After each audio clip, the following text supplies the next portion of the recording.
The year is 1634, and the air across France hangs heavy with more than just the scent of damp earth and wood smoke. It is thick with the pervasive breath of change, of fear, and of unwavering faith. We journey now to Loudun, a modest, walled town nestled in the picturesque heart of Turin, a place that, like so many others, finds itself caught between the dwindling light of medieval superstition and the burgeoning dawn of scientific reason. This is a France still reeling from the ravages of the wars of religion, a deeply Catholic nation, yet one where pockets of tenacious Protestantism, though diminished, still cling fiercely to their beliefs, creating an undercurrent of tension, a constant, low thrum beneath the surface of daily life. In Loudun, the fortified Protestant church stands in stark defiance of the Catholic majority, a visible testament to the spiritual battle being waged not just in the pulpits, but in the very souls of its citizens. Here, the line between God's grace and the devil's snare feels perilously thin, and whispers of witchcraft, possession, and divine intervention are not just fireside tales, but chilling realities that shape perception and ignite fear. Into this powder keg steps Father Urban Grandier, a man whose presence is as undeniable as it is polarizing. He is the curate of Saint Pierre du Marché, and his name is on everyone's lips, whether in admiration or in scorn. Grandier is a figure of striking charisma, his dark eyes intelligent, his voice resonating with an eloquence that captivates and persuades. Educated by the Jesuits, he possesses a quick wit, a keen intellect, and a polished manner that sets him apart from many of his provincial peers. He moves through Loudun with an air of sophisticated confidence, an almost regal bearing that draws both fascination and resentment. The town's elite, particularly its women, are enchanted by him, flocking to his sermons where his theological insights and oratorical prowess shine. He is, by all accounts, exceptionally popular, but his popularity comes at a steep price. Grandier is a man who seemingly adheres to no one's rules but his own. He openly challenges the authority of his superiors, ignoring the bishop's directives, disdaining the local church council, and frequently clashing with the Capuchin friars, who view his independent spirit as outright insubordination. He cultivates a reputation for intellectual arrogance, often dismissing the opinions of others. And this, combined with persistent whispers of his worldly affections, fuels a growing animosity among the less tolerant, the more conservative, and those who feel eclipsed by his brilliant, controversial light. Rumors abound of secret rendezvous, of a luxurious lifestyle ill-fitting a humble priest, of a disregard for his vows that borders on scandalous. He is a man of God, yes, but also a man of the world, perhaps too much so, and his defiance, his unyielding pride, seems destined to invite powerful enemies, just as Grandier's star rises, casting a long shadow over Loudun.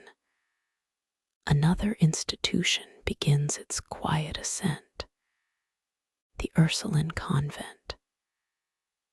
Newly established, it aims to bring education and spiritual solace to the young women of the town, promising a haven of piety and learning. To lead this fledgling community, Sister Jean des Anges is appointed prioress, a position of considerable responsibility and social standing.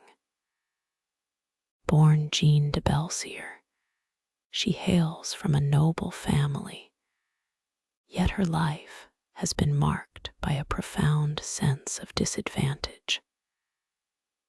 Nature has dealt her a cruel hand, a visible physical deformity, a hunched back, sets her apart, making her an object of pity or scorn in an age that valued physical perfection and outward grace. This physical burden has undoubtedly shaped her inner world, fostering a deep-seated insecurity, a yearning for recognition, and perhaps a simmering resentment. She is ambitious, driven by a desire to prove her worth, to rise above the limitations imposed by her birth and her body. Within the quiet, cloistered walls of the Ursuline convent, she seeks not just spiritual fulfillment, but perhaps also a domain where she can exert authority, where her intellect and piety might finally be acknowledged, where she might be seen not as a deformed woman, but as a revered spiritual leader. Yet, even in this sacred enclosure, a sense of dissatisfaction begins to fester. The convent is small, its resources meager, its influence limited.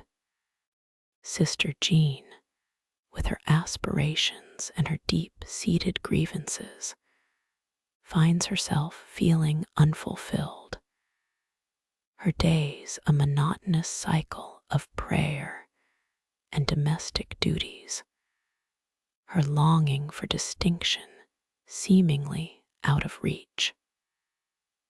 The peaceful facade of the Ursuline convent soon begins to crack, as an insidious unease creeps through its hallowed halls. At first, it is subtle, easily dismissed as the creaking of old wood or the sigh of the wind. Strange noises echo in the dead of night. Faint scratchings on the walls, disembodied whispers that seem to swirl just beyond the threshold of hearing.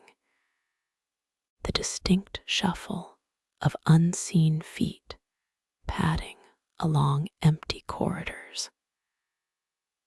The nuns, initially attributing these disturbances to the strain of their ascetic lives or the playful mischief of mice, soon find their explanations wearing thin. Sleepless nights become a shared torment as terrifying dreams plague their slumber.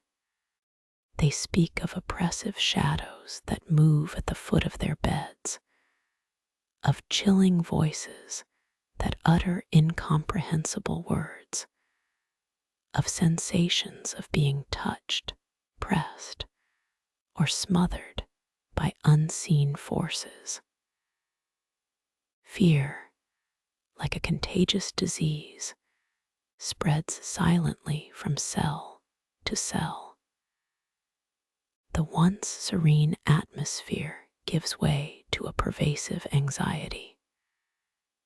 Nuns grow pale, their eyes shadowed with exhaustion, their conversations hushed, filled with increasingly frantic conjectures. They huddle together, whispering of evil presences, of malevolent spirits, their faith struggling to provide comfort against the growing dread. The convent, once a sanctuary, now feels like a cage, its walls closing in, imbued with a palpable, unsettling energy.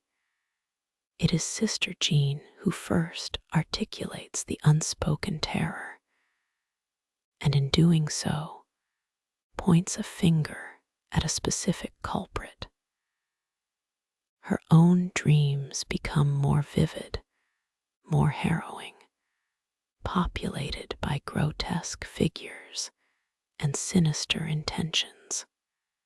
She experiences powerful, convulsive fits, her body writhing, her voice uttering guttural sounds that seem alien to her. When she finally regains coherence, her testimony is shocking. She speaks of visitations by a spectral, demonic entity, an incubus that torments her, demanding her submission, whispering blasphemies and temptations. And then, with a chilling certainty, she begins to name names. She claims the demon often takes the form of Father Urban Grandier. She describes how this demonic grandeur taunts her, humiliates her, and compels her to perform sacrilegious acts. The accusations, at first mumbled and fragmented, soon become more insistent, more detailed, spoken with a conviction that chills the blood.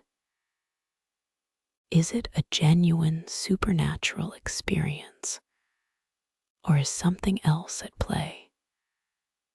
Perhaps a profound psychological distress, born of her physical affliction and unfulfilled ambition. Could it be a calculated move, a desperate grasp for attention and power, skillfully veiled beneath the cloak of demonic possession? She has long resented Grandier's effortless charm and popularity, his apparent ease in a world where she has always struggled. His perceived arrogance, his public disregard for authority, may have provided a convenient target for her burgeoning spiritual and personal discontent. Her accusations carry the unmistakable ring of a woman not just tormented, but also deeply aggrieved, finding in the supernatural a powerful weapon to exact a personal retribution. She believes, or perhaps wills herself to believe, that grandeur is the architect of her torment, a malevolent force intruding upon her sacred space, upon her very soul. Then comes the night that shatters all doubt, or at least replaces it with a terror so profound it defies easy explanation. A group of the younger nuns, restless with fear, gathers secretly in Sister Jean's cell, seeking comfort and companionship against the unseen menace. The atmosphere is thick with apprehension. Outside, the wind howls, rattling the ancient window panes, and inside, the nervous chatter slowly dies down, replaced by strained silence. Suddenly, a series of sharp, violent knocks erupt from the opposite wall, as if a heavy fist is pounding from within the very stone. The sound is not natural, not like the wind, not like a settling building. It is deliberate, forceful, and terrifyingly close. Then, the knocking gives way to a low, guttural growl that seems to vibrate through the floorboards, a sound utterly inhuman, radiating malice.